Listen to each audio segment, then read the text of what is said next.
안녕하세요. 반갑습니다. 이번 3000 비기에서도 영양만 듬뿍 가져가시기 바랍니다. 감사합니다. 새로운 챕터가 시작되었습니다. 8장입니다. 영상 압축에 관해서 알아보는 부분입니다. 이미지 코딩과 디코딩에 관련된 부분입니다. 이미지 코딩과 디코딩은 일명 이미지 컴프레션 앤 디컴프레션이라고도 하는 것입니다. 영상 압축 개요, 영상 압축과 관련된 일반적인 내용 먼저 알아보도록 하겠습니다. 압축하지 않은 640, 480 컬러 동영상 데이터의 용량을 계산해 보도록 하겠습니다. 전체 화면의 하소수는 640 곱하기 480개입니다. 하소당 비트수는 컬러 영상이기 때문에 24비트가 되는 것입니다. RGB 각각 8비트씩 24비트, 즉 3바이트가 되는 것입니다. 동영상의 경우 초당 일반적으로 30프레임을 설정하고 있습니다. 계산하면 26.4MB라는 것입니다. 그런데 이러한 용량은 동영상의 경우에 초당 용량이라는 것입니다. 그 데이터량이 굉장히 방대한 것입니다. 1시간의 동영상의 용량을 계산해 보도록 하겠습니다. 26.4MB는 초당 용량인 것입니다. 따라서 3600초를 곱하면 총 용량은 95GB가 되는 것입니다. 엄청난 데이터량인 것입니다. 따라서 이러한 영상들을 처리할 경우에 영상들을 저장하고 또는 전송해야 하는데 용량이 너무 크기 때문에 굉장히 불편한 것입니다. 따라서 필수적인 사항은 압축해야 된다는 것입니다. 영상 압축의 필요성에 관해서 알아본 부분인 것입니다. 영상의 경우에 데이터량이 굉장히 방대하다는 특징이 있는 것입니다. 256 그레이스케일로 표현되는 1024, 1024 그레이스케일 영상을 대상으로 그 데이터의 용량을 계산해 보도록 하겠습니다. 그레이 레벨의 개수가 256개이므로 하소당 8비트가 필요한 것입니다. 전체 하소수는 1024 곱하기 1024, 하소당 비트수가 8비트이기 때문에 1024 곱하기 1024 곱하기 8을 하면 되는 것입니다. 컬러 영상인 경우에는 하소당 비트수가 24비트가 되는 것입니다. 물론 RGB 각각 8비트씩 할당되는 것입니다. 24비트를 곱해주기 때문에 그레이스케일 영상에 비해서 데이터의 양이 또 3배가 늘어나는 것입니다. 동영상인 경우에 데이터량은 엄청나게 커지는 것입니다. 초당 30프레임을 가정할 경우에 30을 또 곱해줘야 되는데 이 경우에는 초당 데이터량이라는 것입니다. 따라서 동영상인 경우에 데이터량은 엄청나게 방대한 것입니다. 이렇게 방대한 영상 데이터를 전송하거나 또는 저장할 경우 문제가 있는 것입니다. 전송할 경우에는 전송 용량에 한계가 있는 것입니다. 네트워크의 전송률, 비트레이트가 한계가 있는 것입니다. 또 저장할 경우에는 메모리 공간에 한계가 있기 때문에 너무 큰 데이터량이 방대한 영상 데이터를 저장하는 것은 또 한계가 있다는 것입니다. 따라서 영상을 전송하거나 영상을 저장할 경우에 필수적인 것이 영상 압축이라는 것입니다. 정보 압축 기술의 발전 효과에 관해서 알아보도록 하겠습니다. 영상 정보 압축을 주로 알아보도록 하겠습니다. 영상 정보가 디지털화된 것입니다. 우리가 대상으로 하는 모든 영상은 디지털 영상인 것입니다. 하소 단위로 구성되는 디지털 영상인 것입니다. 디지털 영상이기 때문에 압축이 가능하게 된 것입니다. 따라서 영상 정보의 압축 기술이 급격하게 발달하게 된 것입니다. 영상 정보의 압축 기술은 또 다른 분야의 발달을 초래하게 되는 것입니다. 그 중에 하나가 통신 미디어의 발달을 예로 들 수 있는 것입니다. 그동안의 통신에서는 텍스트나 음성 위주의 통신이었던 것입니다. 그러나 영상 정보 압축 기술이 발달함에 따라서 통신에 영상이 개입되게 된 것입니다. 영상이 포함되게 된 것입니다. 그것이 곧 멀티미디어 통신인 것입니다. 다양한 서비스가 개시되고 있는 것입니다. 하상, 해위, 인터넷, 전화 등이 그 한 예라고 할 수 있는 것입니다. 방송 미디어가 발달하게 된 것입니다. 영상 압축 기술의 발달로 인해서 디지털 TV 방송이 개시되고 있는 것입니다. 그리고 고품질 영상 전송도 가능하게 된 것입니다. 같은 대역폭 내에 더 많은 데이터를 전송할 수 있기 때문에 다채널화도 가능하게 된 것입니다.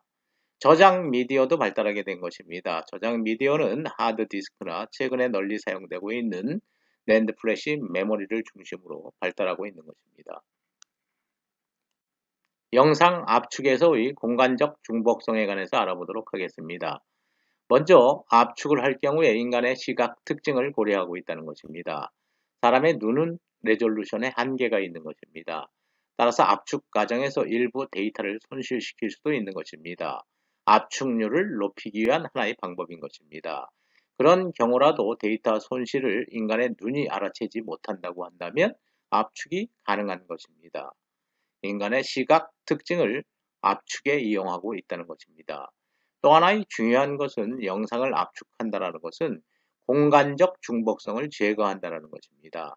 만약에 중복성이 존재하지 않는다고 한다면 영상은 압축할 수 없는 것입니다.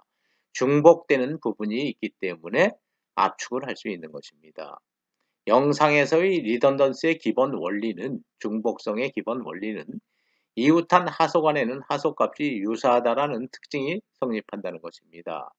이웃한 하소 간에 하소값이 유사하지 않는 경우라고 한다면 우리 눈은 피곤해서 그러한 영상을 볼 수가 없는 것입니다. 엣지 등을 제외한 부분에서는 대부분 이웃한 하소 간의 하소값이 유사하다는 것입니다. 하소값이 유사하다는 것은 하소 간의 상관성, correlation 또는 리던던시가 존재한다는 것입니다. 상관성이 있거나 또는 중복성이 존재한다는 표현으로 하소 간의 하소값의 유사성을 설명하고 있는 것입니다. 따라서 특정 하소값을 주변 하소들을 이용해서 예측하는 것이 가능하다는 것입니다. 특정 하소값을 예측하는 것이 가능한 경우 생략하면 데이터량이 줄어들게 되는 것입니다. 압축의 기본 원리가 되는 것입니다. 따라서 압축한다는 것은 예측 가능한 공간적 정보를 제거한다는 것입니다. 다시 말하면 리던던시 또는 correlation을 제거한다는 것이 곧 압축을 한다는 것입니다. 특정 학생이 일기를 쓰는 경우를 예로 들어보도록 하겠습니다. 그 학생의 일상은 매우 유사한 경우인 것입니다. 10시경에 일어나서 식사한 후 학교에 와서 대충 수업받고 5시경 학교 앞에서 당구치고 술 먹다 집에 가서 자는 것이 일상이었던 것입니다. 이러한 일상을 일기로 기록할 경우에 매일 반복되는 중복되는 일상을 매일 다시 반복해서 쓸 필요가 없는 것입니다. 중복돼서 일어나는 일들은 생략이 가능한 것입니다. 하루만 이러한 일상을 일기에 기록하고 그 다음 날부터는 어제와 동일로 기록하면 되는 것입니다. 어제와 동일로 기록하면 데이터량이 훨씬 줄어드는 것입니다. 압축이 되는 것입니다. 매일 기록할 필요가 없는 것입니다. 중복되는 것은 제거할 필요가 있는 것입니다. 그리고 일상에서 벗어나서 당구 치고 술 먹는 대신에 어느 날 도서관에 간 경우가 있었다고 한다면 어제와 동일, 단 당구 치지 않고 술 먹지 않고 도서관에 갔다라는 부분만 기록하면 되는 것입니다. 차이가 나는 부분만 기록하면 되는 것입니다. 이러한 원리가 곧 중복성을 제거하는 원리, 즉 압축을 하는 기본 원리가 되는 것입니다. 다음은 영상 압축 분야에서의 시간적 중복성에 관해서 알아보도록 하겠습니다. 시간적 중복성은 동영상에 존재하는 것입니다. 동영상이라는 것은 여러 개의 프레임이 존재하는 영상을 의미하는 것입니다. 시간에 따라서 각각의 영상이 존재하는 것입니다. 초당 보통 30프레임의 영상을 우리는 대상으로 하고 있는 것입니다. 시간 축상에서 영상이 존재하는 것입니다. 50번째 프레임, 즉 50번째 영상인 것입니다. 51번째 프레임, 51번째 영상, 52번째 촬영한 영상, 즉 프레임이 되는 것입니다. 여기서 50번째 영상과 51번째 영상의 차이를 비교해 보도록 하겠습니다. 시간에 따라서 변하는 것입니다. 그렇지만 배경은 전혀 변하지 않은 것입니다. 사람만 이동한 것입니다. 시간적 중복성이 존재하는 것입니다. 시간에 따라서 서로 다른 영상이 존재하지만 그 영상 간에는 바로 이웃한 프레임이기 때문에 중복성이 존재한다는 것입니다. 배경이 동일하다는 것입니다. 사람만 이동한 것입니다. 51번째 영상과 52번째 영상도 동일한 관계가 되는 것입니다. 따라서 51번째 영상에서 50번째 영상을 빼면 모든 부분이 배경 부분은 동일하기 때문에 전부 검정색으로 나오는 것입니다. 동일한 그레이 레벨 또는 컬러 값을 갖기 때문에 빼면 0이 되는 것입니다. 차이가 있는 부분은 사람이 움직인 부분만 나타나게 되는 것입니다. 52번째에서 51번째 영상을 빼도 역시 배경 부분은 동일하고 시간적 중복성이 존재하기 때문입니다. 따라서 사람이 움직임 부분만 표출된다는 것입니다. 변화된 부분은 사람의 움직임인 것입니다. 51번째 영상을 기술할 경우에 배경은 기술하지 않아도 되는 것입니다. 50번째 영상과 배경은 동일하고 50번째 영상에서 사람이 X방향으로 얼마만큼, Y방향으로 얼마만큼 이동했다 라는 것만 기술하면 50번째 영상을 이용해서 51번째 영상을 만들어낼 수 있는 것입니다. 마찬가지로 52번째 영상도 이웃한 프레임 51번째 영상에서 배경은 동일하다. 그러나 사람이 X방향으로 얼마만큼 Y방향으로 얼마만큼 움직였다. 라는 것만 기술하면 사람의 움직임 물체만 기술하면 51번째 영상을 이용해서 52번째 영상을 만들어낼 수 있다는 것입니다. 이와 같이 시간축상에 존재하는 중복성, 배경 부분을 제거하는 것이 곧 영상을 압축한다는 것입니다. 동영상에서는 시간적 중복성을 필수적으로 고려해야 하는 것입니다. 어떤 물체가 있는데 움직인 물체인 경우, 움직인 경우 X방향으로 얼마만큼, Y방향으로 얼마만큼 움직였느냐 라는 것을 기술하면 된다는 것입니다. 이런 것을 일명 움직임 벡터라고 하는 것입니다. 배경은 기술하지 않고 움직임 벡터만 기술하면 50번째 영상을 이용해서 51번째 영상을 쉽게 다시 생성할 수 있다는 것입니다. 영상 압축의 기본 원리가 되는 것입니다. 영상 압축에서의 코덱에 관해서 알아보도록 하겠습니다. 영상 압축 및 복원 시스템의 블록 다이어그램 알아보도록 하겠습니다. 원래 주어진 영상을 압축하는 것입니다. 압축에 관련된 공식 용어는 컴프레션인 것입니다. 일명 코딩 또는 코더라고 하는 것입니다. 압축하는 소프트웨어 또는 하드웨어를 코더라고 하고 압축을 코딩이라고 하는 것입니다. 이런 압축된 영상은 전송되거나 또는 저장될 것입니다. 필요에 따라서 다시 복원, 즉 압축을 풀어야 하는 것입니다. 압축을 푸는 공식 용어는 디컴프레션인 것입니다. 속칭 디코딩 한다라고 하는 것입니다. 디코딩, 즉 압축을 푸는 소프트웨어나 하드웨어를 일명 디코더라고 하는 것입니다. 그러면 복원 영상이 나타날 것입니다.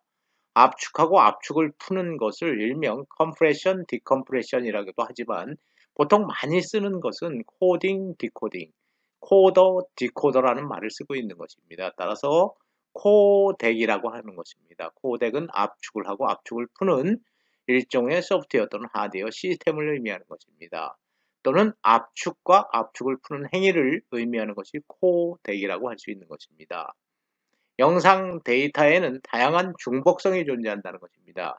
리던던시가 존재한다는 것입니다. 이런 리던던시를 제거하는 것이 곧 영상을 압축하는 것이라고 우리가 알아보았습니다. 예를 들어보도록 하겠습니다. 이러한 영상은 640, 480 영상인 것입니다. 총 하소수가 640, 480인 것입니다. 하소당 비트 수가 8비트 그레이스케일 영상인 것입니다. 계산하면 307200 바이트가 되는 것입니다. 굉장히 데이터량이 많은 것입니다. 그런데 이러한 영상의 경우에는 중복성이 굉장히 크게 존재하는 경우인 것입니다. 따라서 이러한 영상의 중복성을 고려해서 16개의 수직 흑색 라인과 16개의 수직 흑색 라인과 16개의 수직 백색 라인이 계속 반복되고 각 라인의 폭은 20하소이다. 라는 52개의 문자로 구성된 문장으로 기술할 수도 있는 것입니다. 이러한 문장만 갖고도 이러한 영상은 충분히 만들어낼 수 있는 것입니다. 52개의 문자이기 때문에 한 문자당, 한글 한 문자당 2바이트를 잡으면 104바이트가 되는 것입니다. 307200 바이트가 104바이트로 축소된 것입니다. 압축률은 3000대 1 정도가 되는 것입니다. 물론 이상적으로 중복성이 존재하는 경우를 예로 들은 것입니다. 이와 같이 중복성을 제거하면 데이터량을 축소시킬 수 있다. 즉 영상 데이터를 압축할 수 있다는 것입니다. 영상 압축, 코덱에 관련된 일반적인 내용 계속 이어가도록 하겠습니다. 데이터 폭발, 데이터 익스플로전 현상에 관해서 알아보도록 하겠습니다. 영상 압축 알고리즘이 특정 영상에 대해서는 아주 효과적으로 동작할 수도 있는 것입니다. 그러나 다른 영상에서는 압축된 영상의 크기가 오히려 원래 영상의 크기보다 더 커지는 데이터 폭발 현상이 일어날 수도 있는 것입니다. 이와 같이 데이터 폭발 현상이 일어나는 이유는 그 영상 내에 존재하지 않는 영상 데이터의 중복성을 특정 영상 압축 알고리즘에서 찾고자 할 때 발생하는 것입니다.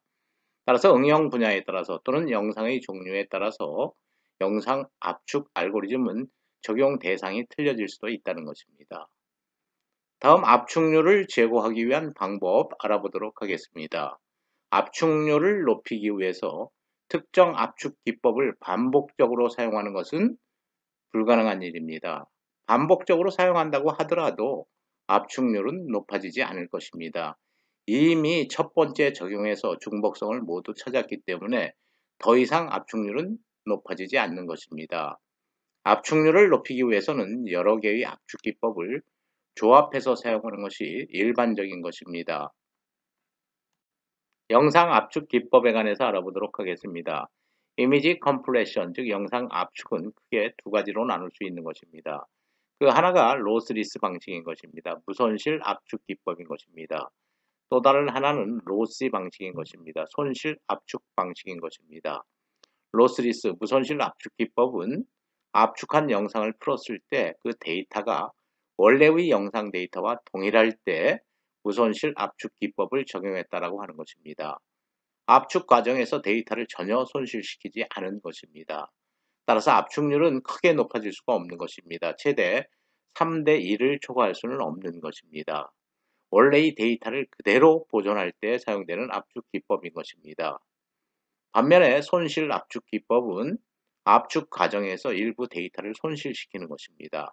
물론 그 목적은 압축률을 높이기 위해서 일부 데이터를 손실시키는 것입니다. 그렇지만 데이터 손실량이 커서 시각적으로 영상이 왜곡돼서 보인다면 그것은 적용되지 않는 것입니다.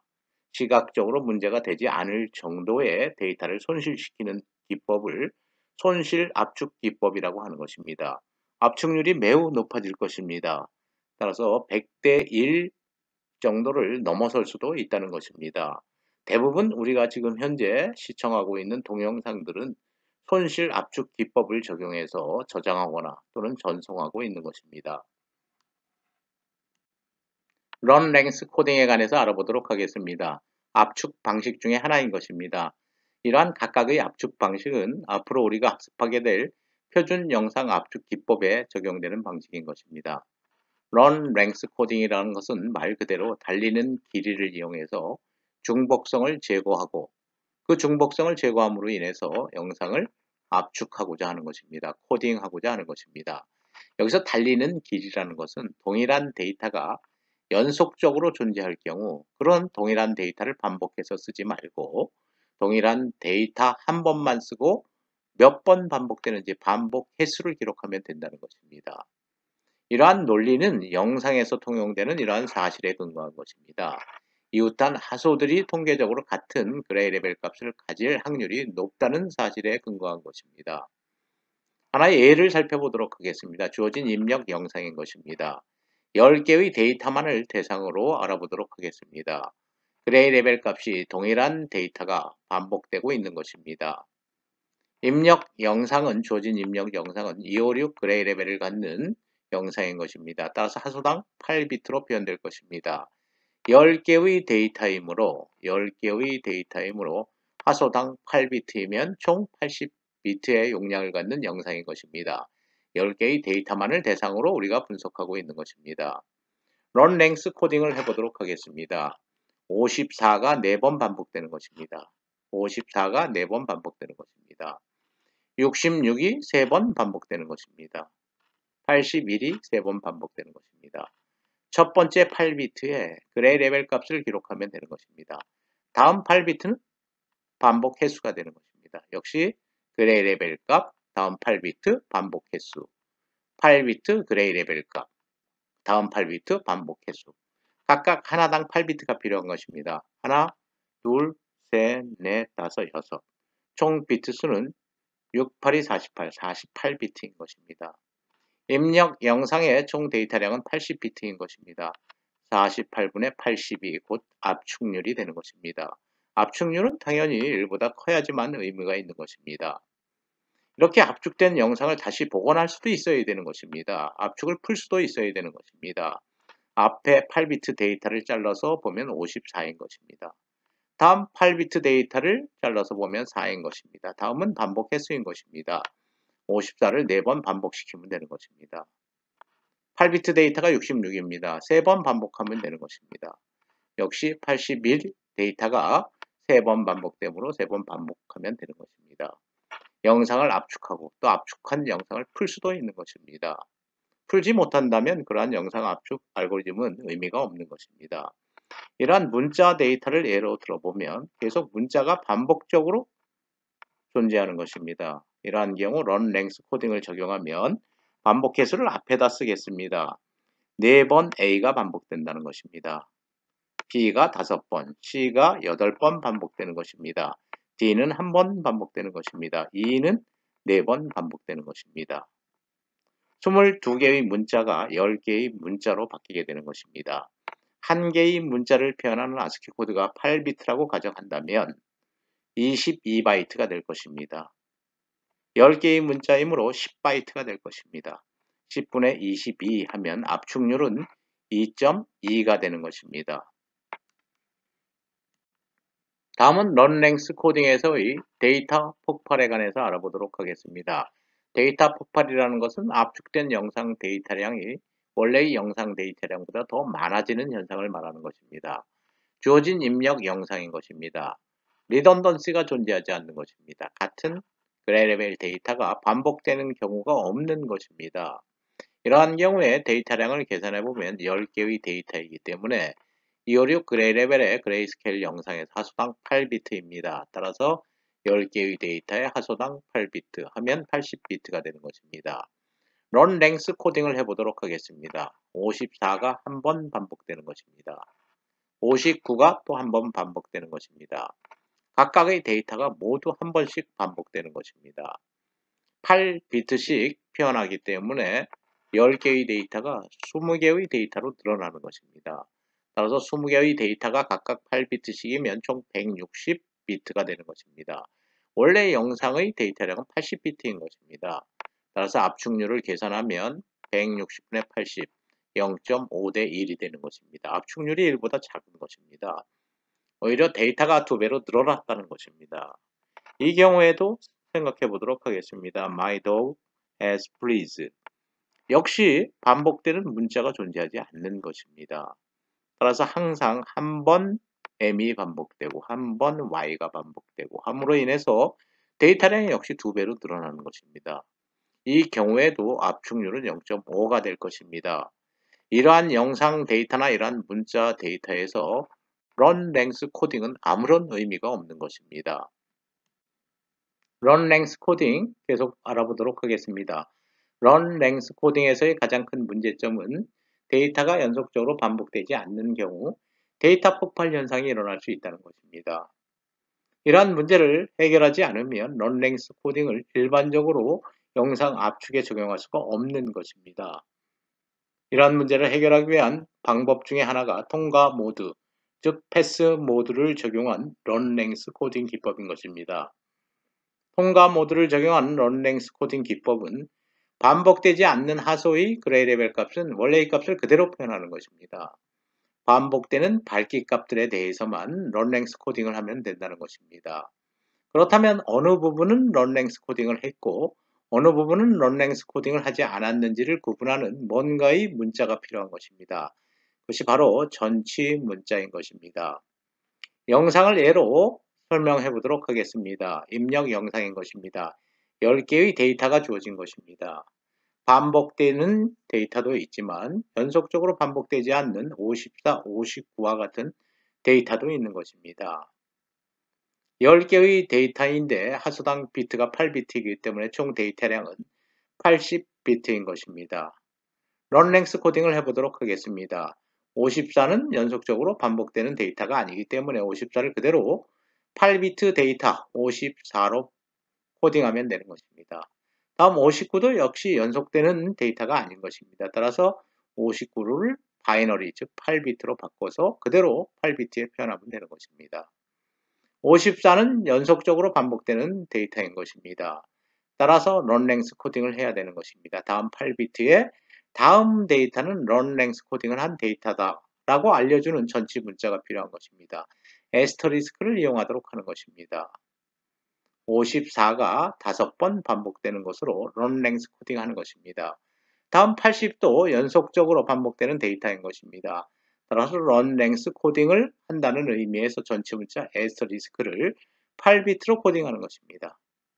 다음 80이라는 데이터가 3번 반복된다 라고 런랭스 코딩을 하면 되는 것입니다. 압축을 풀 경우에는 8비트를 분할해 보니까 에스터리스크가 아닌 것입니다. 따라서 그냥 54는 그레이 레벨 데이터 54로 코딩을 하면 되는 것입니다. 다시 8비트를 잘라보면 에스터리스크가 또 아닌 것입니다. 따라서 59를 그대로 데이터로 코딩하면 되는 것입니다. 다음 8비트를 잘라보니까 아스키 코드가 에스터리스크였던 것입니다. 다음 데이터는 런랭스 코딩을 했다는 것입니다. 따라서 다음 8비트는 데이터, 다음 8비트는 반복 횟수가 되는 것입니다. 54를 5번 반복하면 되는 것입니다. 다음 8비트는 다시 에스터리스크이므로 다음 8비트가 데이터, 다음 8비트가 반복 횟수라는 것입니다. 80을 3번 반복해서 풀면 압축을 풀 수 있는 것입니다. 하나, 둘, 셋, 넷, 다섯, 여섯, 일곱, 8개의 문자로 압축된 것입니다. 따라서 각각 8비트이므로 총 데이터량은 64비트인 것입니다. 원 영상의 데이터량 80비트입니다. 압축률은 64분의 80이 되는 것입니다. 문자 데이터를 압축하는 경우에도 패스 모드를 적용할 수 있는 것입니다. A와 B와 C는 패스 모드가 되는 것입니다. 런랭스 코딩을 하지 않는 것입니다. 따라서 A와 B와 C는 각각 8비트로 코딩하면 되는 것입니다. 다음 D는 연속적으로 반복되는 문자인 것입니다. 따라서 런넥스 코딩한다는 의미에서 에스터리스크를 붙여주면 되는 것입니다. D가 8번 반복되는 것입니다. 역시 다음 2라는 문자도 9번 반복되는 것입니다. 런랭스 코딩을 하는 것입니다. 에스터리스크라는 전치 문자를 추가하면 되는 것입니다.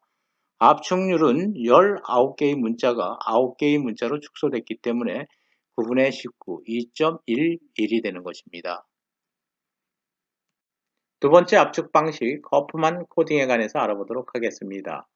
허프만 코딩은 표준 영상 압축 기법, 즉 MPEG이나 JPEG에서 널리 활용되고 있는 압축 방식인 것입니다.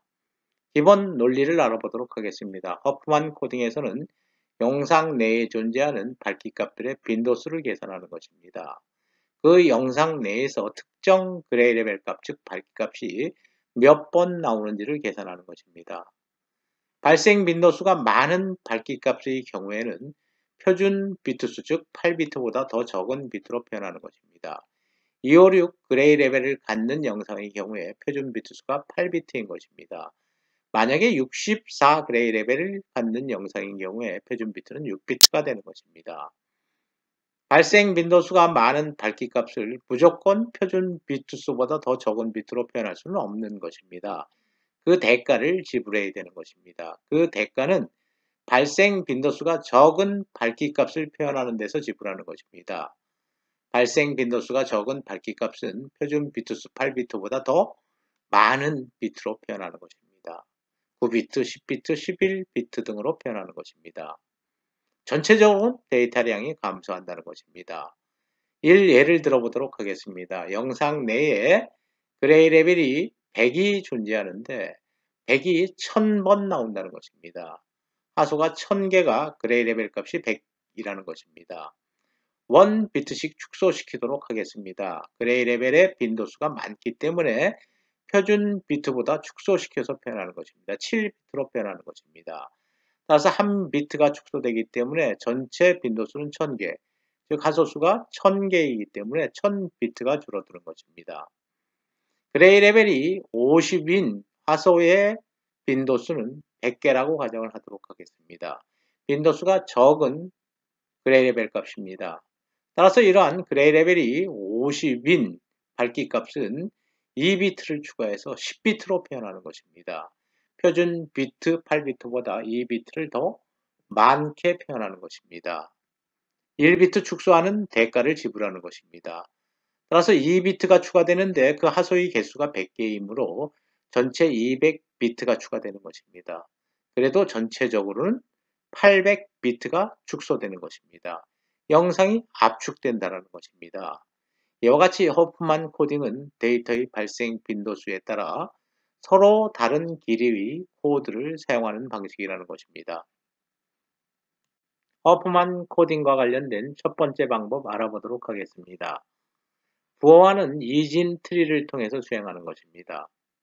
먼저 허프만 코딩을 하기 위해서는 밝기값을 발생 빈도순으로 정렬하는 것입니다. 가장 적은 두 개의 밝기값을 선택한 다음 각각 이진 트리를 통해서 수행하기 때문에 0과 1을 할당하는 것입니다. 두 개의 발생 빈도수를 합친 후에 다시 전체의 발생 빈도수에서 가장 적은 두 개의 밝기값을 선택한 다음 각각 다시 0과 1을 할당하는 과정을 반복하는 방법인 것입니다.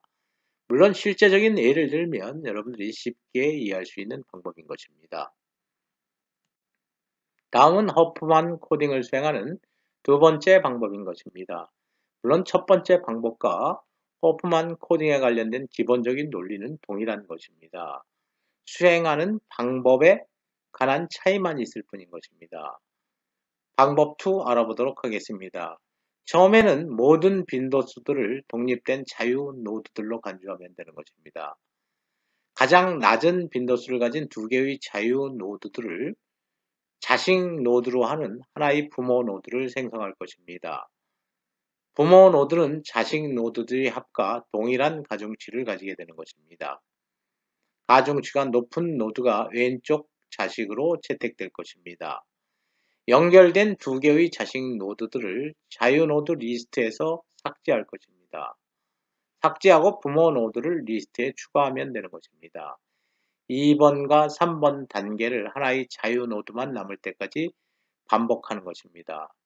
코드를 할당할 때는 왼쪽 자식에게는 0을, 오른쪽 자식에게는 1을 할당하면 되는 것입니다. 문장으로 표현했기 때문에 여러분들이 직관적으로 이해하는 것이 쉽지는 않을 것입니다. 다음 예제를 통해서 쉽게 우리가 구현해 볼 것입니다. 특정 영상을 대상으로 허프만 코딩 수행해 보도록 하겠습니다. 주어진 입력 영상인 것입니다. 8x8 영상인 것입니다. 이렇게 적은 영상은 존재하지 않는 영상인 것입니다. 영상의 일부분만을 대상으로 하고 있는 것입니다. 먼저 그레이 레벨의 빈도수를 계산할 것입니다. 20이라는 그레이 레벨은 이 영상 내에서 몇 번 나오는지, 몇 개의 하소의 그레이 레벨 값이 20인지를 계산할 것입니다. 또 0을 갖는 하소수는 몇 개인지, 60, 70, 80을 갖는 그레이 레벨을 갖는 하소수는 몇 개인지 빈도수를 계산할 것입니다. 빈도수가 많이 나오는 그레이 레벨은 8비트보다 더 적은 비트수로 표현하고 빈도수가 적게 나오는 그레이 레벨은 8비트보다 더 많은 비트수로 표현할 것입니다. 앞 슬라이드에서 주어진 영상의 빈도수를 계산한 결과인 것입니다. 0이라는 그레이 레벨이 18번 나오는 것입니다. 100이라는 그레이 레벨을 갖는 하소는 총 12개인 것입니다. 120이라는 그레이 레벨을 갖는 하소수는 단지 1개인 것입니다. 빈도수 순으로 정렬한 것입니다. 가장 많이 나오는 0인 경우에는 더 적은 비트로, 빈도수가 가장 적은 120이라는 그레이 레벨은 더 많은 비트수로 표현할 것입니다. 다음은 이진 트리를 생성하는 과정을 알아보도록 하겠습니다. 먼저 모든 그레이 레벨은 자유 노드에 포함시키는 것입니다. 0, 100, 60, 70, 120 등이 그레이 레벨인 것입니다. 가로 안에 표현된 데이터는 빈도수에 해당하는 것입니다. 빈도수 순으로 정렬한 것입니다. 이 중에서 가장 적은 두 개를 선택하는 것입니다. 20이라는 그레이 레벨과 120이라는 그레이 레벨이 선택될 것입니다. 20과 120이 선택되는 것입니다. 물론 빈도수가 많은 것이 왼쪽에 위치하는 것입니다. 빈도수가 적은 한 번 나오는 120이 오른쪽에 위치하는 것입니다. 두 개를 묶어서 하나의 부모 노드를 생성하는 것입니다. 부모는 두 개의 이진 트리를 구성하고 있는 것입니다. 20은 3번 나오고 120은 한 번 나온 것입니다. 두 개를 더하면 빈도수는 4개가 되는 것입니다. 또다시 빈도수 적은 두 개를 묶을 것입니다. 18, 22, 11, 8, 6, 5, 4이기 때문에 두 개를 선택하면 5와 4가 되는 것입니다. 따라서 80이라는 그레이 레벨과 20과 120의 합으로 구성되는 부모 노드 두 개가 선택되는 것입니다. 80의 빈도수가 많기 때문에 왼쪽에 표현되는 것입니다. 80인 것입니다. 오른쪽에는 20과 120이 더해져서 나타나는 부모 노드인 것입니다. 다음 전체 빈도수는 9번이 되는 것입니다. 4번과 5번을 더하면 5번과 4번을 더하면 9번이 되는 것입니다. 이 중에서 또 제하위 두 개의 그레이 레벨을 취하는 것입니다. 두 개의 하위 그레이 레벨은 6번과 8번 나오는 70과 30이 될 것입니다. 두 개를 하나의 부모 노드로 묶는 것입니다.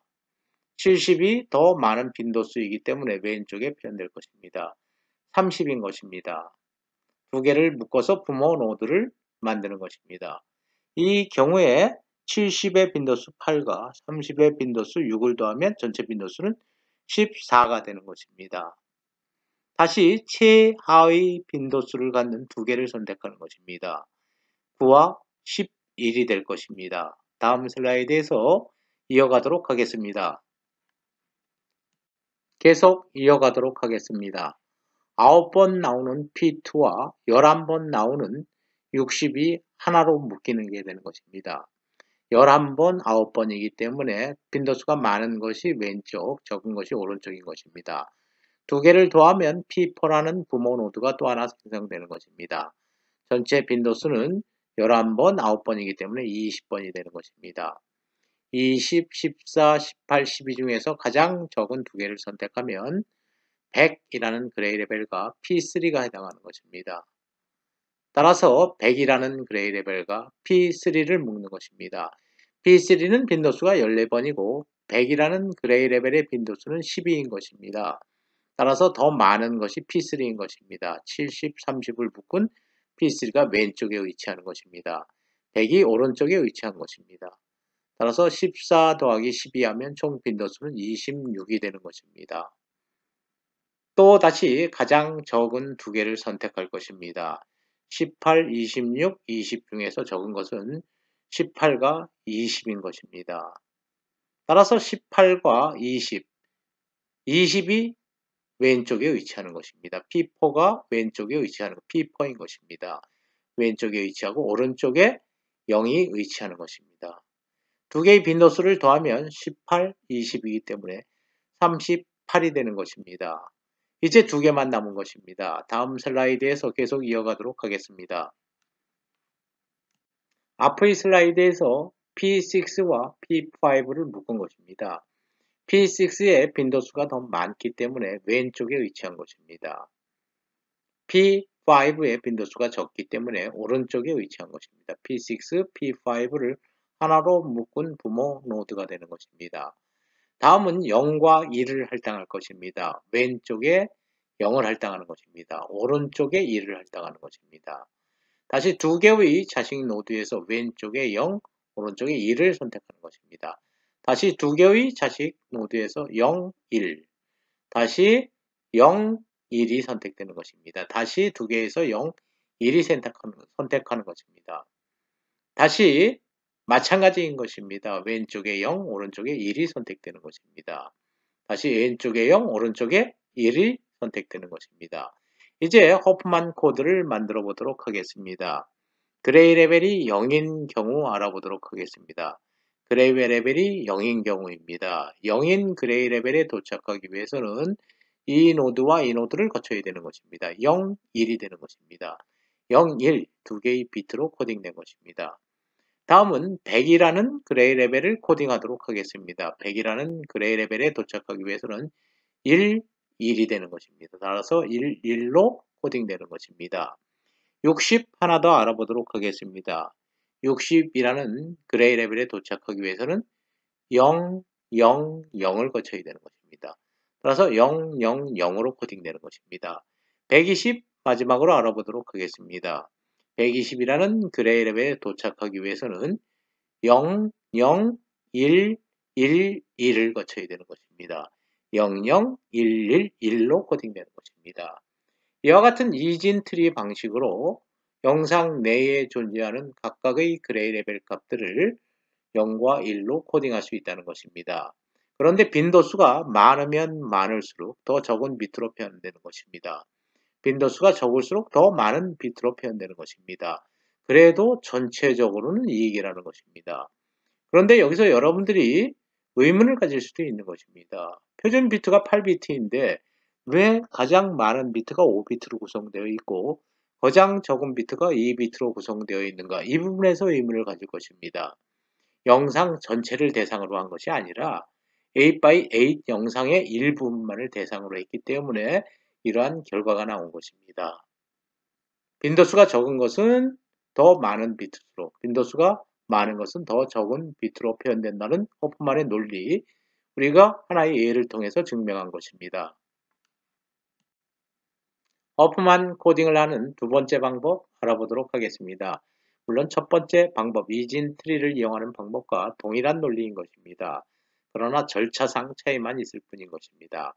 입력 영상이 주어진 것입니다. 입력 영상으로부터 입력 영상 내에 존재하는 각각의 그레이 레벨 값들의 빈도수를 계산한 것입니다. 그 영상에서는 0이라는 그레이 레벨이 1387번 나온다는 것입니다. 255, 즉 100색이라는 그레이 레벨 값은 27,992번 나온다는 것입니다. 빈도수를 계산한 것입니다. 일종의 히스토그램이라고 할 수 있는 것입니다. 특정 그레이 레벨에 해당하는 화소수인 것입니다. 밝기값 순으로 정렬하는 것이 아니라 빈도수 순으로 정렬하는 것입니다. 빈도수가 가장 많은 것부터 빈도수가 적은 그레이 레벨 순으로 정렬하는 것입니다. 73의 빈도수가 가장 많은 것입니다. 0이라는 그레이 레벨은 1387번, 가장 그 영상에서 적게 나오는 그레이 레벨인 것입니다.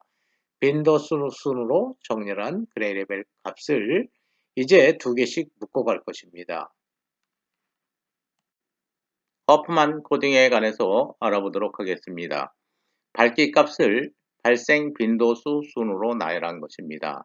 발생 빈도수에서 가장 적은 두 개를 선택하면 되는 것입니다.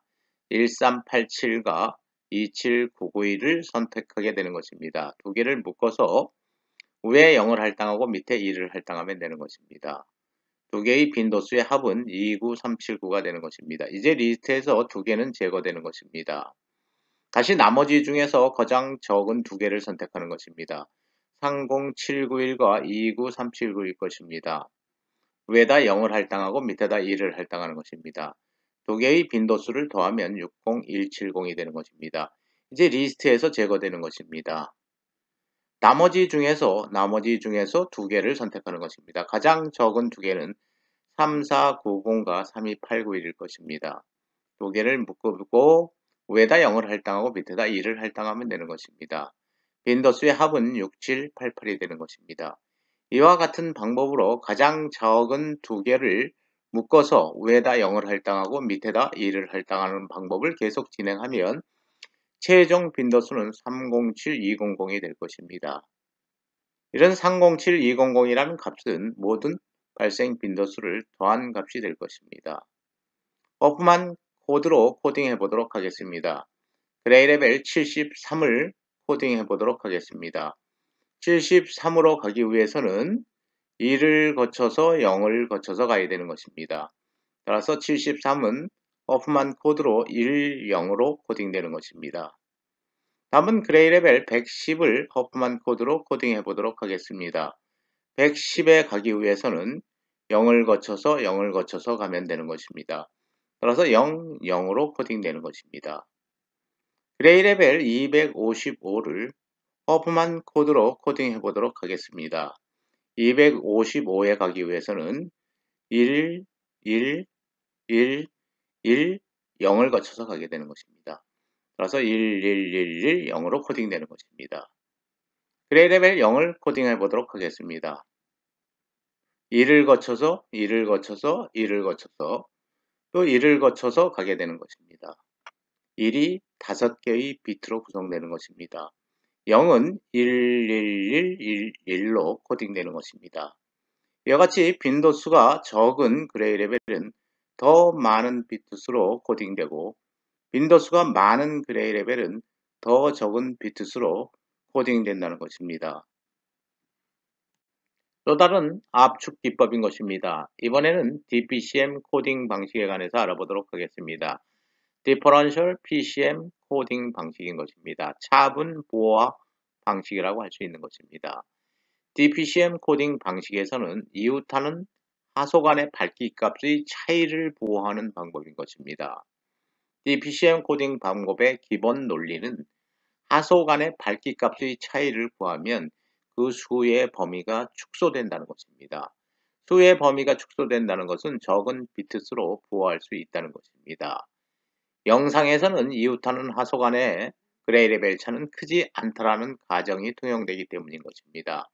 엣지를 제외한 부분에서는 이웃한 하소 간의 밝기 값의 차이가 적다라는 것입니다. 256개의 밝기 값을 갖는 연례 영상의 밝기 값을 대상으로 해보도록 하겠습니다. 8비트로 표현되는 것입니다. 256 그레이 레벨로 표현되기 때문에 하소 단위의 비트 수는 8비트가 되는 것입니다. 그레이 레벨가 23, 48, 76, 56, 83까지 존재한다라고 보는 것입니다. 물론 0에서 255 사이의 값이 존재하는 것입니다. 밝기 값의 차분 값을 구해보도록 하겠습니다. 첫 번째 데이터는 그대로 내려오는 것입니다. 두 번째 데이터는 48에서 23, 이웃한 하소간의 그레이 레벨 값을 빼는 것입니다. 차분하는 것입니다. 48에서 23을 빼면 25가 되는 것입니다. 세 번째 데이터는 76에서 48을 빼는 것입니다. 28이 될 것입니다. 다음 56에서 76을 빼는 것입니다. 마이너스 20이 되는 것입니다. 83에서 56을 빼면 27이 될 것입니다. 56인 것입니다. 밝기값의 수의 범위를 살펴보도록 하겠습니다. 원래 영상은 0에서 255까지의 밝기값을 가질 것입니다. 따라서 밝기값을 8비트로 표현해야 하는 것입니다. 256개의 경우의 수가 존재하기 때문에 각각의 밝기값은 8비트로 표현할 수밖에 없는 것입니다. 차분값의 수의 범위를 알아보도록 하겠습니다. 차분값을 구한 값 중에서 가장 적은 값은 마이너스 20인 것입니다. 가장 큰 값은 플러스 28인 것입니다. 마이너스 20에서 플러스 28까지로 표현되는 것입니다. 수의 범위가 0에서 255에서 마이너스 20에서 플러스 28로 축소된 것입니다. 마이너스 20에서 플러스 28까지 표현하기 위해서는 6비트면 가능한 것입니다. 1비트는 사인 비트로 제외하면 5비트로 표현할 수 있는 것입니다. 5비트로 표현할 수 있는 값은 마이너스 32에서 플러스 31까지인 것입니다. 따라서 6비트이면 이러한 밝기값의 차분값을 표현할 수 있다는 것입니다. 압축이 되는 것입니다.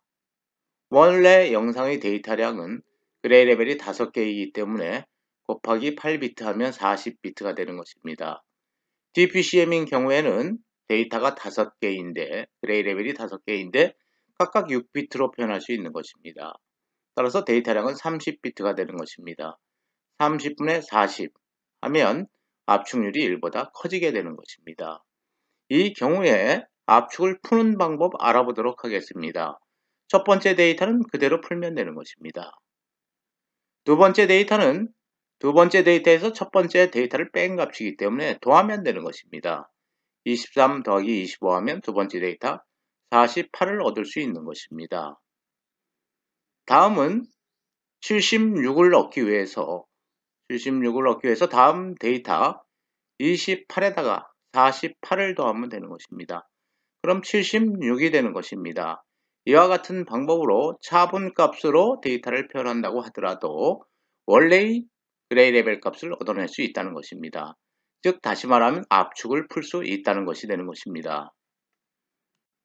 DPCM 코딩에 관해서 알아보도록 하겠습니다.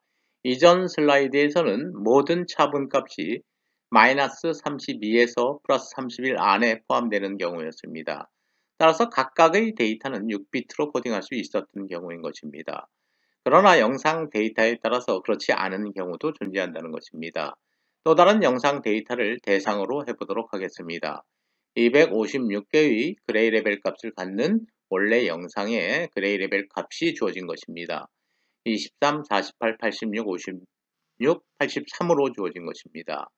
각각을 허프만 코딩 해보도록 하겠습니다. 23은 그대로 내려오는 것입니다. 48 빼기 23 하면 25가 되는 것입니다. 86 빼기 48을 하면 38 다음 데이터가 되는 것입니다. 56 빼기 86 하면 마이너스 30 83 빼기 56 하면 27이 다음 데이터가 되는 것입니다. 물론 압축을 풀 수도 있는 것입니다. 23 그대로 가는 것입니다. 다음은 23에 25를 더하면 48을 구할 수 있는 것입니다. 48에 38을 더하면 86 구할 수 있는 것입니다. 다음에 86에 마이너스 30을 더하면 56 구할 수 있는 것입니다. 56에 이전 데이터에 27 차분값 더하면 다음 데이터 83 구할 수 있는 것입니다. 압축을 한 후에 다시 압축을 풀 수도 있다는 것입니다. 밝기값의 차분값의 범위를 알아보도록 하겠습니다. 원래의 영상 데이터는 물론 0에서 255 사이의 값 중에 하나인 것입니다. 따라서 각각의 그레이 레벨 값은 8비트로 표현해야 되는 것입니다.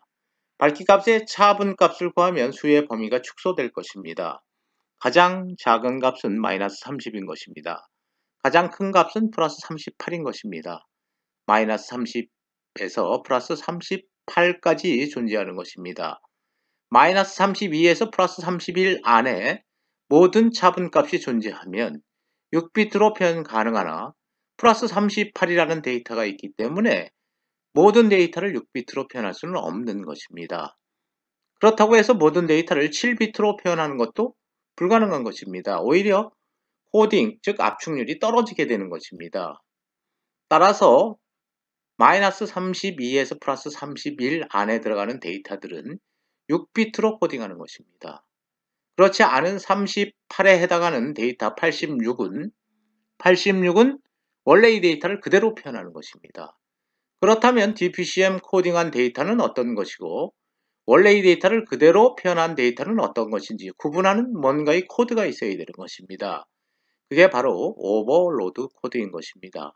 지금 우리가 살펴보는 부분은 무손실 압축 기법인 것입니다. 압축 과정에서 데이터를 전혀 손실시키지 않는 경우인 것입니다. 38을 표현하는 방법은 6비트의 오버로드 코드를 표현하고 8비트의 밝기값 86을 그대로 표현하는 방법인 것입니다. 따라서 압축을 풀 경우에 6비트씩 잘라봤는데 그 코드가 오버로드 코드라고 하면 다음 8비트는 밝기값을 그대로 표현한 것이다 라고 판단해서 압축을 풀면 되는 것입니다. DPCM의 데이터량 구해보도록 하겠습니다. 밝기값 4개가 존재하는 것입니다. 마이너스 32에서 플러스 31 사이에 존재하는 데이터 23, 25, 마이너스 30, 27 4개가 존재하는 것입니다. 따라서 각각을 6비트로 코딩하면 462 24비트가 되는 것입니다. 더하기 38은 표현할 수가 없는 것입니다. 6비트로. 따라서 오버로드 코드 6비트를 쓰고 86 밝기값을 그대로 8비트로 표현하는 것입니다. 총 38비트의 데이터량이 되는 것입니다. 압축률은 38분의 40이 될 것입니다. DPCM 코딩에서의 손실 압축 기법 알아보도록 하겠습니다. 우리는 이전 슬라이드에서 86이라는 데이터가 존재하기 때문에 모든 데이터의 차분값이 마이너스 32에서 플러스 31 사이에 포함되지 않았던 것입니다.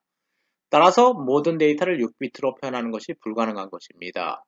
오버로드 코드를 사용하는 방법을 선택한 것입니다. 무손실 압축 기법에서는 38비트가 필요했던 것입니다. 그러나 손실 압축 기법에서는 모든 데이터를 마이너스 32에서 플러스 31 사이에 포함시키기 위해서 비교적 타 데이터보다 크기가 큰, 밝기값이 큰 86을 인위적으로 79로 변환시켜 버리는 것입니다. 79로 작게 만들어 버리는 것입니다. 이렇게 변환하면 모든 5개의 데이터가 마이너스 32에서 플러스 31 사이에 포함되는 것입니다. 따라서 각각 6비트로 표현하면 5개의 데이터이기 때문에 30비트면 가능한 것입니다. 38비트가 30비트로 축소되는 것입니다. 이와 같이 손실 압축 기법을 적용하면 압축률을 높일 수 있다는 장점이 있는 것입니다. 86이 79로 변환되기 때문에 예측 오차는 7이라는 것이 존재하는 것입니다. 이러한 오차가 존재하지만 시각적으로 문제가 되지 않으면 압축률을 높일 수 있다는 장점이 있다는 것입니다. 물론 이러한 예측 오차가 크면 시각적으로 영상의 화질이 문제가 되기 때문에 예측 오차는 특정 범위 내에 포함되어야 하는 것입니다. 시각적으로 문제되지 않을 정도의 손실을 시켜서 압축하는 방법이 바로 손실 압축 기법인 것입니다. 압축률을 높일 수 있다는 장점이 있는 것입니다. 블록 코딩에 관해서 알아보도록 하겠습니다. 블록 코딩에서는 특정 블록이 중복되는 경우를 찾겠다는 것입니다. 그 중복성을 제거하는 방식이 바로 블록 코딩인 것입니다. 영상 내에는 동일한 하소 그룹이 다수 존재할 수 있다는 가정에 근거한 것입니다. 블록은 보통 A by A 블록이 널리 사용되고 있는 것입니다. 미리 예측된 블록들, 즉 다시 말하면 영상 내에 자주 나타나는 블록들, 특정 패턴들을 코드북으로 표현하는 것입니다. 여기서의 코드북은 일종의 사전, 딕셔너리라고 할 수 있는 것입니다. 영상의 경우에 사전을 코드북이라고 하는 것입니다. 이러한 코드북을 참조해서 동일한 블록이 영상 내에 존재하면 그 블록에 해당하는 인덱스만을 기술해서 영상을 압축하는 것입니다. 복원 시에는 해당 인덱스에 해당하는 패턴을 복원하면 되는 것입니다.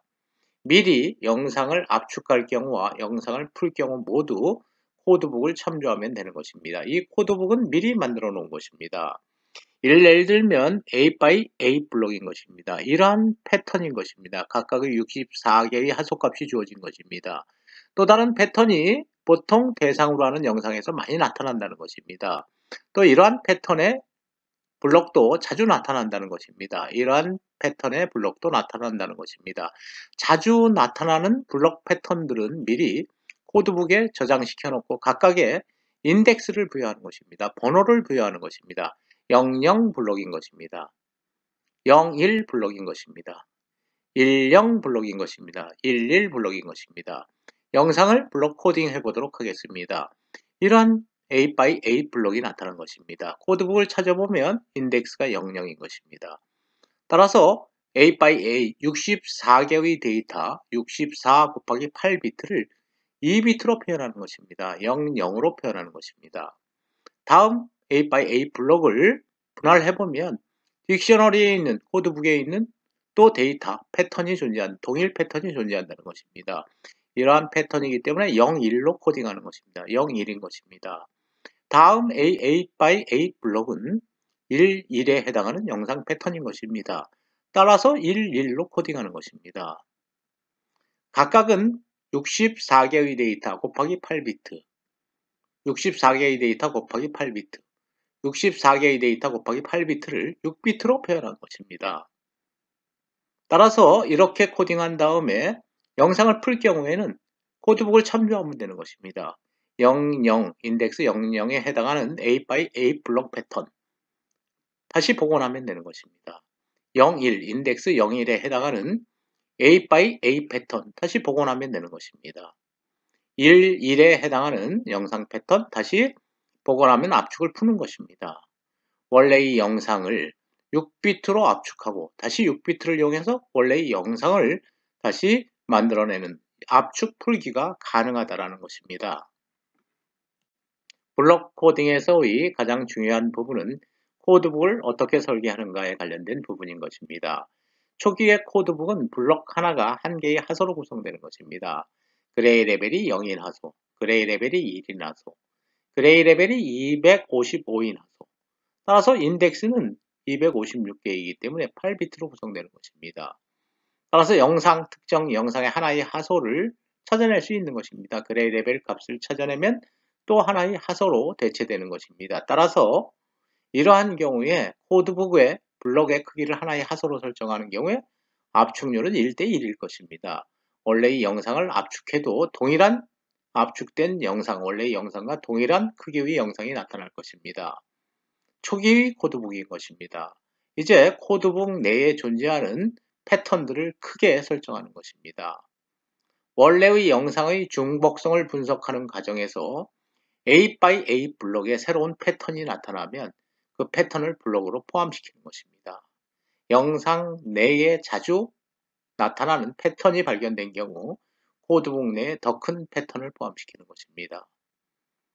또 적은 블록과 활용 빈도수가 적은 블록은 코드북에서 제거하는 것입니다.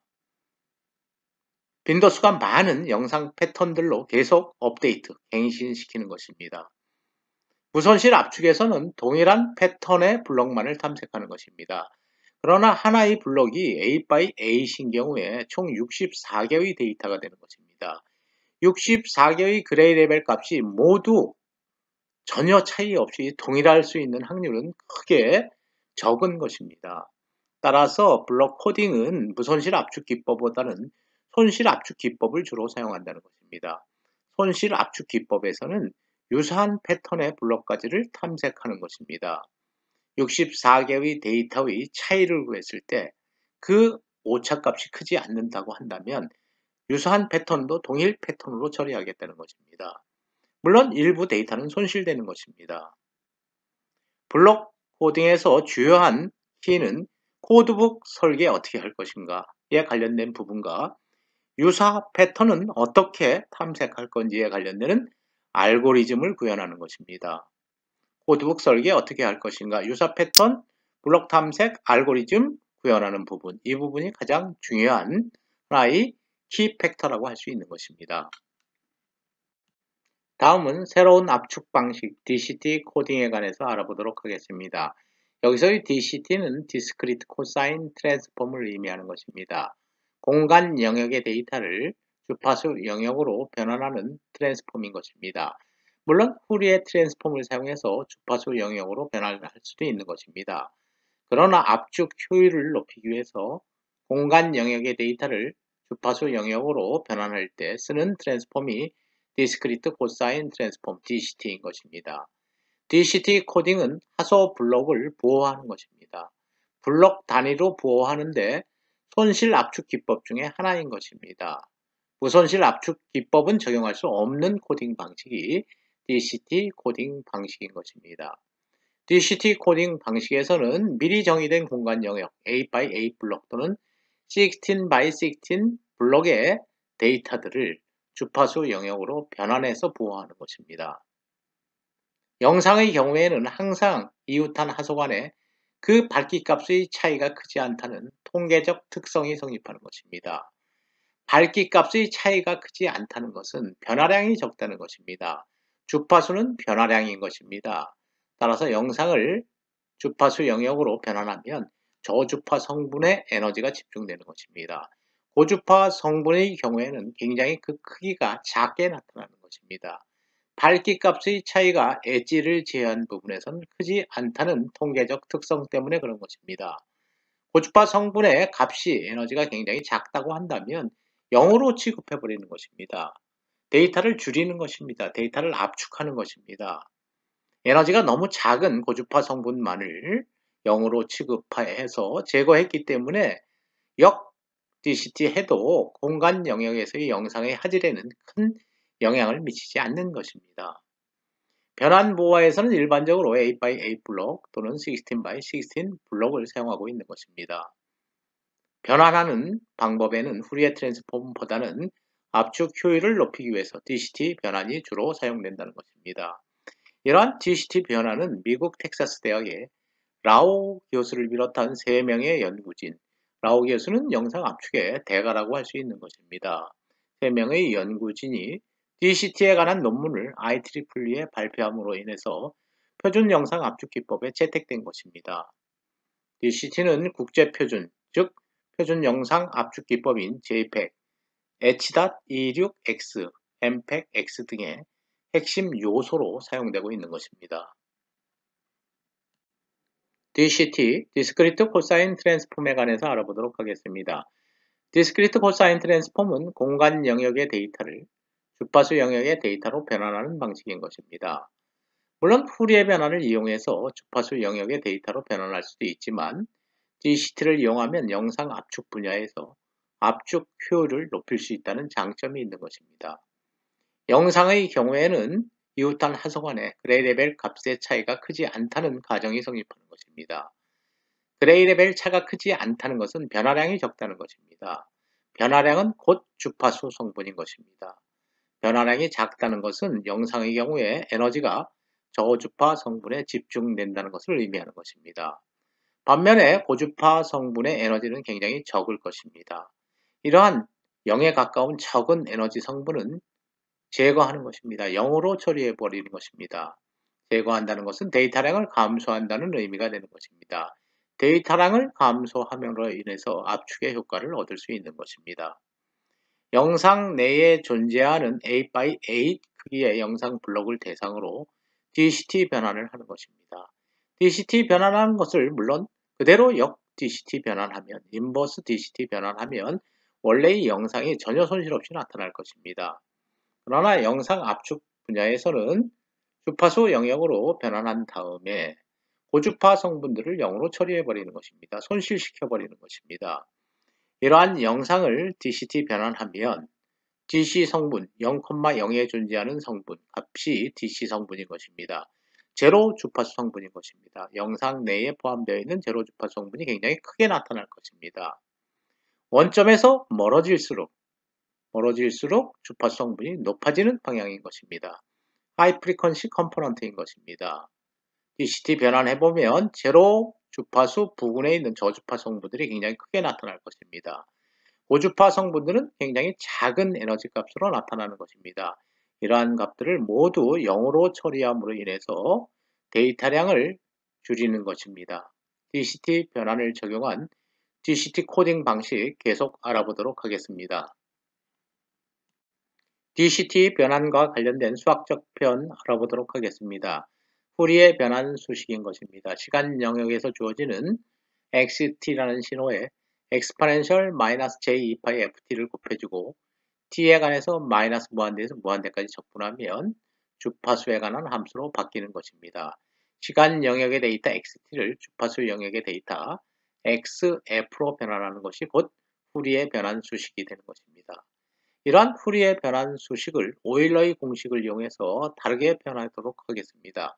exponential -j2π ft는 오일러의 공식을 적용하면 코사인 2π ft 마이너스 j 사인 2π ft가 되는 것입니다.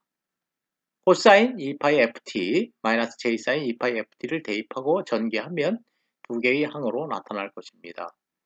xt 코사인 2π ft dt 항과 xt sin 2π ft dt 항이 호수항으로 나타날 것입니다. 이 중에서 실수만 취하는 것입니다. 실수만 취하면 xt 코사인 2π ft dt 인테그럴 마이너스 무한대에서 무한대까지가 되는 것입니다. 시간 영역의 데이터를 주파수 영역의 데이터로 변환하는 것은 동일한 것입니다. 그러나 엑스포넨셜 함수가 코사인 함수로 바뀐 것입니다. 따라서 이러한 변환식을 코사인 트랜스폼이라고 하는 것입니다. 코사인 트랜스폼은 그 비교적 논리가 간단한 것입니다. 푸리에 트랜스폼으로부터 바로 코사인 트랜스폼의 수식을 표현할 수 있는 것입니다. 우리가 대상으로 하는 신호는 영상 신호인 것입니다. 2차원 신호인 것입니다. 따라서 2차원 신호인 경우에 푸리에 트랜스폼 수식은 2차원으로 표현되어야 되는 것입니다. 주어진 영상이 fx, y로 주어지는 것입니다. 푸리에 변환하면 fuv로 표현할 수 있는 것입니다. 주파수 영역에서는 항상 대문자로 표현하는 것이 하나의 관례인 것입니다. x방향의 주파수 성분을 u라고 표현하는 것입니다. y방향의 주파수 성분을 v라고 표현하는 것입니다. 영상에서 u와 v는 항상 주파수 차원이라는 것 기억하시면 될 것입니다. 인테그럴 두 번 해야 되는 것입니다. 2차원 푸리에 트랜스폼이기 때문에 2차원 함수를 푸리에 변환하는 것입니다. 엑스포넨셜 함수를 두 번 곱해주는 것입니다. 엑스포넨셜 마이너스 j2π ux 곱하기 엑스포넨셜 마이너스 j2π vy가 되는 것입니다. 엑스포넨셜 마이너스 j2π ux에는 코사인 항과 사인 항이 존재하는 것입니다. 엑스포넨셜 마이너스 J파이 VY에도 코사인항과 사인항이 존재하는 것입니다. 오일러의 공식을 적용하면 쉽게 코사인항과 사인항을 분리할 수 있는 것입니다. 사인항을 없애버리고 코사인항만 채택하는 것입니다. 코사인항만 채택하는 것입니다. 이 부분이 디스크리트 코사인 트랜스폼 2차원 영상의 디스크리트 코사인 트랜스폼 수식이 되는 것입니다. FUV는 이러한 계수에 관해서는 우리가 신경을 쓰지 않아도 되는 것입니다. 이러한 디스크리트 코사인 트랜스폼식을 구체적으로 계수까지 포함해서 유도할 필요는 없는 것입니다. 이러한 계수값은 다음 슬라이드에서 간단하게 설명이 될 것입니다. x는 이퀄로 0에서 n-1 2차원이기 때문에 디스크리트 코사인 트랜스폼이기 때문에 인테그럴이 시그마로 바뀐 것입니다. y는 0에서 n-1 a by a 블록인 경우에 x는 0에서 7까지 y는 0에서 7까지가 되는 것입니다. 16 by 16 블록인 경우에는 0에서 15까지 0에서 15까지로 바뀌는 것입니다.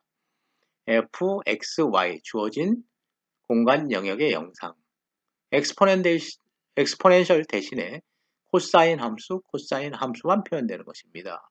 엑스포넨셜 j2파이 ux에 표현되는 코사인과 사인항에서 코사인항만 취한 것입니다. 또 엑스포넨셜 마이너스 j2파이 vy에서 코사인항만 취한 것입니다. 이러한 계수값의 차이에 관해서는 크게 신경을 쓰지 않아도 되는 부분인 것입니다. DCT 코사인 트랜스폼 계속 이어가도록 하겠습니다. DCT 코사인 트랜스폼에 적용되는 베이시스 펑션은 64개인 것입니다. A by A 64개의 펑션들이 사용되는 것입니다. 영상 내에 포함된 주파수 성분을 구한다는 것은 그 영상 내에는 이러한 패턴이 얼마만큼 포함되어 있는가, 또한 이러한 패턴은 또 얼마만큼 포함되어 있는가, 이러한 패턴은 얼마만큼 포함되어 있는가를 구하는 것입니다. 이러한 패턴인 경우에는 가로, 세로 변화량이 없는 것입니다. 직류 성분인 것입니다. 직류 성분은 얼만큼 그 영상에 포함되어 있는가를 구하는 것입니다. 갈수록 변화량이 커지는 것입니다.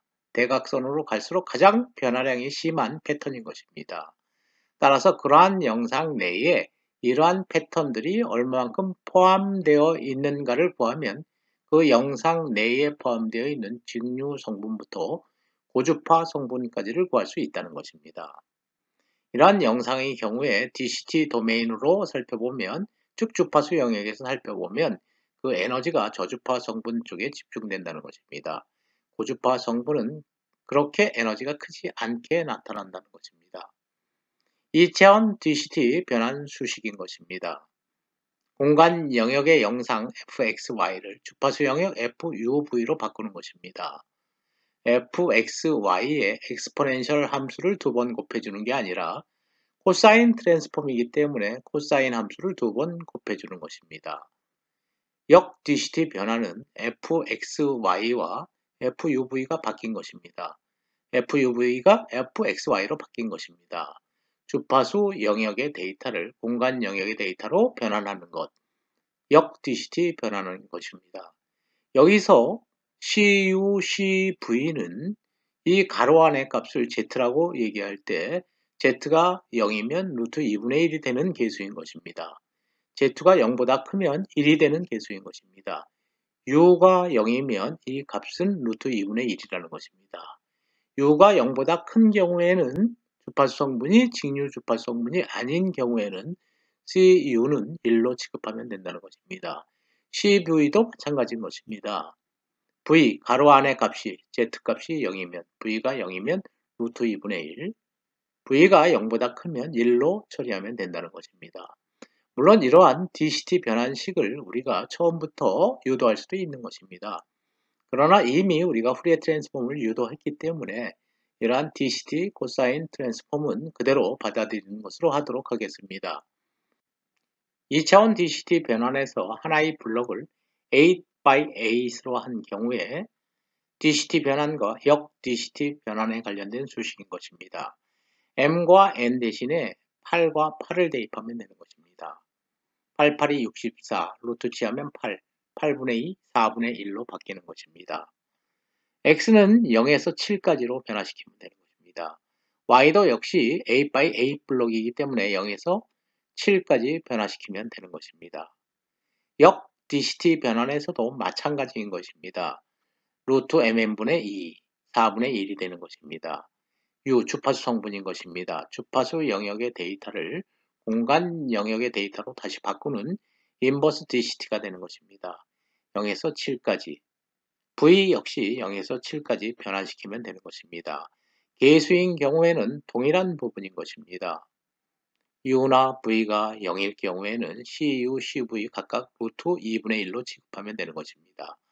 0이 아닌 경우에는 CU와 CV라는 개수는 1로 처리하면 된다는 것입니다. DCT 코딩 이어가도록 하겠습니다. DCT 코딩 하고자 하는 원래의 영상, 입력 영상인 것입니다. 입력 영상을 DCT 코딩하기 위해서는 8x8 블록으로 분할해서 DCT 변환해야 되는 것입니다. 후리에 트랜스폼인 경우에는 영상 전체를 후리에 트랜스폼하는 것입니다. 그러나 DCT 변환인 경우에는 블록 단위로 DCT 변환을 해야 하는 것입니다. 8x8 블록으로 분할하면 데이터는 64개가 될 것입니다. 각각의 그레이 레벨 값, 밝기 값 64개가 주어지는 것입니다. A1에서 A64까지 주어지는 것입니다. DCT 변환할 것입니다. DCT 변환하면 역시 주파수 성분 64개가 존재하는 것입니다. 처음에 존재하는 데이터가 직류 성분인 것입니다. 주파수가 점점 높아지는 방향인 것입니다. 주파수가 높아지는 방향인 것입니다. 대각선으로 가면 수평 방향의 주파수 성분과 수직 방향의 주파수 성분이 높아지는 고주파 성분인 것입니다. B64가 가장 높은 주파수 성분인 것입니다. 물론 이러한 주파수 성분의 값들은 굉장히 작게 나타날 것입니다. 직류 성분의 주변에 있는 주파수 성분들, 즉 저주파 성분들은 굉장히 그 개수값이 클 것입니다. 이러한 고주파 성분들을 0으로 만드는 방법 중에 하나가 퀀타이제이션, 양자화 방법인 것입니다. 이러한 개수들을 Q로 나누어 주는 것입니다. Q로 나누어지면 굉장히 작은 값이기 때문에 거의 1보다 작아지는 값이 되는 것입니다. 1보다 작아지는 값들은 모두 0으로 처리해 버리는 것입니다. 고주파 성분에 해당하는 개수값은 매우 적은 것입니다. 따라서 Q로 나누는 양자화 과정에서 0으로 변환하게 되는 것입니다. 데이터를 0으로 처리하기 때문에 실질적으로 64개의 데이터에서 이 경우에 하나, 둘, 셋, 넷, 5개의 데이터만 남게 되는 것입니다. 64개의 데이터가 5개의 데이터로 축소된다는 것은 압축된다는 것을 의미하는 것입니다. DCT 코딩 앞으로도 계속 우리가 살펴볼 내용인 것입니다. DCT 코딩에서의 양자화 기법 알아보도록 하겠습니다. 퀀타이제이션 기법이 되는 것입니다. 우리는 이전 슬라이드에서 단일 값으로 나눠주는 방식을 퀀타이제이션 기법으로 알아보았습니다. 그러나 실질적으로 표준 영상 압축 기법에서는 양자화 테이블을 이용해서 양자화하고 있는 것입니다. 로미넌스 블록, 즉 그레이스케일 이미지에 적용되는 양자화 테이블인 것입니다. 크로미넌스 블록, 칼라 영상에 적용되는 양자화 테이블인 것입니다. 표준 양자화 테이블이라고 할 수 있는 것입니다. 이러한 표준 양자화 테이블을 꼭 필수적으로 사용해야만 하는 것은 아닙니다. 응용 분야에 따라서 어플리케이션에 따라서 사용자가 양자화 테이블을 만들어 쓸 수도 있다는 것입니다. 각각의 값은 1에서 255 값으로 선택하면 되는 것입니다. 응용 분야에 따라서 양자화 테이블은 서로 다르게 적용할 수도 있다는 것입니다. 표준 영상 압축 기법에서 채택하고 있는 양자화 테이블을 소개하고 있는 것입니다. 양자화 과정은 주어진 입력 영상을 8x8 블록으로 분할할 것입니다. 분할한 다음에 DCT 변환하는 것입니다. 그 DCT 변환한 결과는 주파수 영역의 데이터인 것입니다. FU, V가 되는 것입니다. 그 주어진 64개의 데이터를 64개의 데이터로 주어지는 양자화 테이블로 나누는 것입니다. 나누는 다음에 반올림하면 그것이 곧 양자화 데이터가 되는 것입니다. 디퀀타이제이션, 즉 역양자화 과정은 양자화된 데이터에 양자화 테이블을 다시 곱해주면 되는 것입니다. 나눠졌기 때문에 곱해주면 되는 것입니다. 그 곱해준 값이 역양자화 데이터가 되는 것입니다. RUV가 되는 것입니다. 여기서 양자와 테이블의 개수에 관해서 알아보도록 하겠습니다. 비교적 저주파 성분에 관련된 양자와 테이블의 개수는 적은 편인 것입니다. 고주파 성분에 관련된 양자와 개수는 큰 편인 것입니다. 크로미넌스 블록에서도 마찬가지입니다. 저주파 성분에 관련된 양자와 개수보다 고주파 성분에 관련된 양자와 개수가 더 크다는 것입니다. 고주파 성분은 굉장히 작게 나타나는 것입니다. 작은 성분을 오히려 더 큰 값으로 나누어지기 때문에 0으로 빨리 수렴하게 되는 것입니다. 굉장히 에너지 성분이 작은 고주파 성분을 0에 가까운 수로 만든다는 의도에서 고주파 성분의 양자와 테이블의 개수를 더 크게 설정한 것입니다. DCT 코딩 절차에 관해서 알아보도록 하겠습니다. 입력 영상에서 A/A 블록을 분할하는 것입니다. 64개의 그레이 레벨 데이터가 존재할 것입니다. DCT 변환하는 것입니다. Word Discrete Cosine Transform을 하는 것입니다. 물론 그냥 DCT로 표현해도 되는 것입니다. 주파수 영역에서의 데이터가 얻어지는 것입니다. 따라서 UV로 표현해야 되는 것입니다. 공간 영역의 데이터를 Discrete Cosine Transform을 이용해서 주파수 영역의 데이터로 변환시킨 것입니다. 이러한 주파수 영역의 데이터는 양자화될 것입니다. 각각의 값이 양자와 테이블에서 제시된 개수값으로 나누어질 것입니다. 235.6을 16으로 나눈 다음에 반올림하면 15가 되는 것입니다. 마이너스 1.0을 11로 나누면 0에 가까운 수이기 때문에 반올림하면 0이 되는 것입니다. 마찬가지로 마이너스 0.4, 마이너스 0.6, 1.2 등을 99, 103, 100으로 나누면 0에 가까운 값이기 때문에 0으로 처리되는 것입니다. 많은 값들이 0으로 변환된 것입니다. 역양자화를 해보도록 하겠습니다. 다시 양자화 테이블에서 주어진 개수값을 양자화된 데이터에 곱해주는 것입니다. 15에 16을 곱하면 240이 되는 것입니다.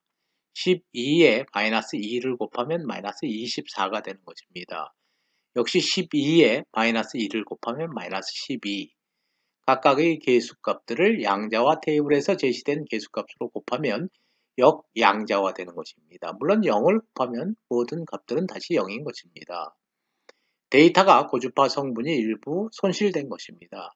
양자화한 다음에 다시 역양자화 했더라고 하더라도 여기서 고주파 성분들을 0으로 만들었기 때문에 역양자화한 결과에서도 0이 되는 것입니다. 데이터가 손실된 것입니다. 역 DCT 변환, 인버스 디스크리트 코사인 트랜스폼을 해보도록 하겠습니다. 역 DCT 변환하면 원래의 영상 데이터, 공간 영역에서의 영상 데이터가 나오게 되는 것입니다. 이러한 영상 데이터와 원래의 영상에서의 영상 데이터는 서로 차이가 있는 것입니다. 고주파 성분을 0으로 만들었기 때문에 그런 것입니다. 데이터를 손실시켰기 때문에 원래의 영상 데이터와 DCT 코딩한 후의 데이터는 틀려지는 것입니다. 139지만 144로 변환된 것입니다. 144지만 146으로 변환된 것입니다. 이러한 158이라는 데이터는 158 동일한 것입니다. 157, 158 미세하게 변한 것입니다. 이러한 영상을 시각적으로 볼 때와 이러한 영상을 시각적으로 볼 때 그게 크게 차이를 느끼지 못한다는 것입니다. 따라서 에너지 성분이 굉장히 작은 고주파 성분들을 0으로 만들므로 인해서 영상을 압축할 수 있다는 논리가 바로 DCT 코딩인 것입니다.